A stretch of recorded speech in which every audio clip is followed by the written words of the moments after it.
Light weight బంగారు diamond ఆభరణాలు, వందల రకాల డిజైన్స్ ఏవైనా ధర మాత్రం ఒక్కటే.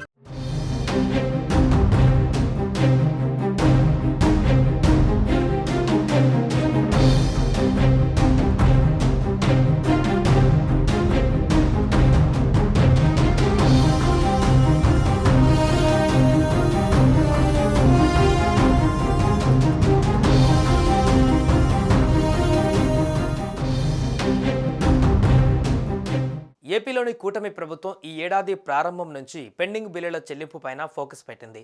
వివిధ వర్గాలకు గత ప్రభుత్వం పెండింగ్ పెట్టిన బిల్లులను ప్రణాళికాబద్ధంగా ప్రభుత్వం జమ చేస్తుంది.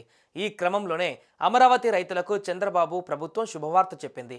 రాజధాని నిర్మాణానికి భూములిచ్చిన రైతులకు గత వైసీపీ ప్రభుత్వం పెండింగ్లో ఉంచిన కౌలు నిధులను కూటమి ప్రభుత్వం విడుదల చేసింది.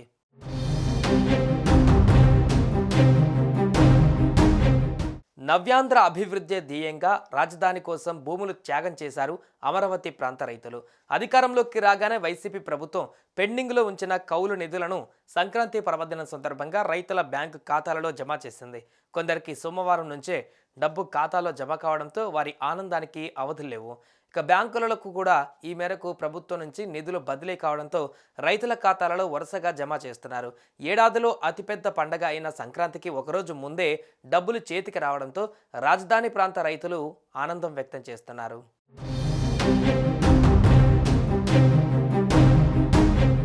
రాజధాని పరిధిలో పింఛన్లు, కౌలు మొత్తాలు చెల్లించేందుకు పురపాలక పట్టణాభివృద్ధి శాఖ 255 కోట్ల నిధులు విడుదల చేస్తూ ఉత్తర్వులు జారీ చేసింది. ఇందులో వైసీపీ ప్రభుత్వం పెండింగ్లో ఉంచిన కౌలు మొత్తంతో పాటు ఈ ఏడాది కౌలు కూడా ఉంది.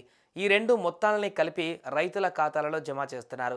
అదే సమయంలో రాజధానిలో భూమి లేని నిరుపేదలకు చెల్లించే పెన్షన్లు కూడా సంక్రాంతి కానుకగా వారి ఖాతాల్లో జమ చేస్తున్నారు. దీంతో రాజధాని రైతులలో హర్షాతిరేకాలు వ్యక్తమవుతున్నాయి. త్వరలో రాజధాని నిర్మాణ పనులు పునఃప్రారంభం కానున్న నేపథ్యంలో కౌలు, పెన్షన్ల విడుదల వారితో సంతోషం రెట్టింపు చేసింది.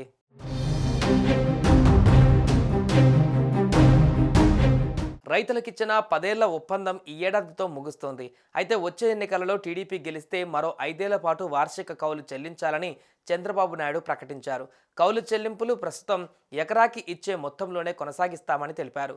అమరావతి రైతుల కృషికి, త్యాగానికి గుర్తుగా ప్రభుత్వం వార్షిక కౌలు చెల్లింపులు చేస్తూ వస్తుంది. ఈ సంక్రాంతి సందర్భంగా డబ్బులు ముందుగా ఖాతాలలోకి జమ కావడం రైతుల పండుగ ఆనందాన్ని రెట్టింపు చేసింది.